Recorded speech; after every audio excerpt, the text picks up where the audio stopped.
There was a time, not too long ago, when some games never left Japan. Monster World 4 was one such game on the Sega Mega Drive, the last in a well-known series that never made it to the American Genesis for whatever reason. Remade and released now as Wonder Boy, Asha, and Monster World, this formerly 16-bit classic retains everything that fans loved about the series back in 1994. Unfortunately, it is no longer 1994, and this dedication to old-school platforming fundamentals makes Asha's adventure a museum piece rather than a triumphant resurgence.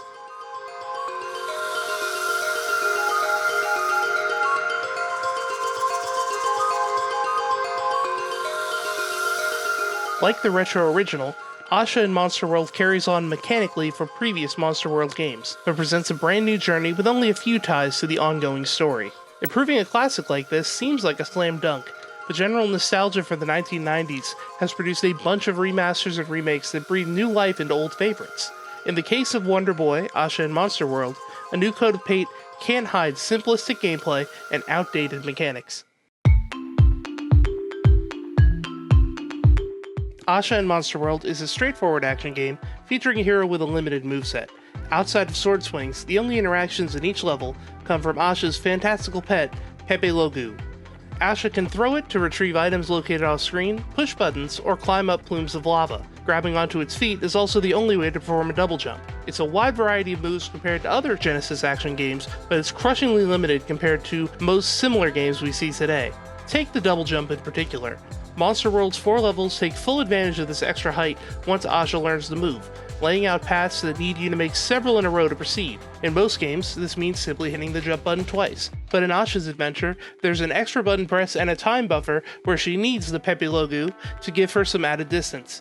The creature also evolves over time and gets too heavy for Asha, forcing her to stand still as she holds onto her pet rather than running around freely. To modern eyes, all this fiddling with Pepe Logu to accomplish jumps that almost any other platforming hero could easily clear feels less like interesting design and more like a plain old waste of time. And it's not the only instance of this. The levels have plenty of backtracking for simplistic puzzles, rote memorization, and times where a needed key spawns directly next to a locked door. These are gameplay elements the games have left behind for a reason, and they're the biggest reason why Wonder Boy, Asha, and Monster World doesn't stand up to modern scrutiny. The physical version of Wonder Boy, Asha, and Monster World comes with an English edition of the 1994 game. It's a great bonus, and it's a shame that not everyone has access to it. It's only when playing each version side by side that you can really see how faithful the developers are to the original.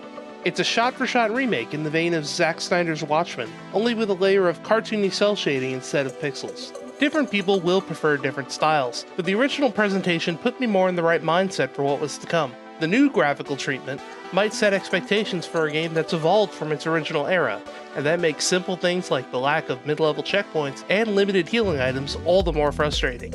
If you do happen to prefer the newer look of other recent Wonder Boy games, it's worth noting that Wonder Boy, Asha, and Monster World's modern graphics are a significant downgrade. The bright colors and simple designs all mirror the classic well, but there's no style to the translation. The simplicity makes Asha's world look like a cheap Wonder Boy knockoff rather than a long-lost entry in the series. Thankfully, it's not all doom and gloom for the new version, which does include a few colorful cutscenes that expand on important moments in the story in fun ways. NPC dialogue scrolls at a much more reasonable pace when compared to the original, and that makes the forward-thinking meta-humor in the town square all the more enjoyable. The soundtrack is also improved, with many renditions of the main theme, although they can get repetitive on some of the longer levels. Despite a few bright spots, it's hard to recommend Wonder Boy, Asha, and Monster World to anyone who's not already invested in some way in the old-school platformer series. This is an authentic remake to be sure, but it's bogged down in outdated design and new graphics that are hit and miss at best. Anyone who's explored the world of retro games knows that there are plenty of skippable entries in any console's library, and Asha's journey will go down as such on Nintendo Switch and PS4. For more updates of older games, check out our reviews of Mass Effect Legendary Edition and Oddworld Soulstorm, and for everything else, stick with IGN.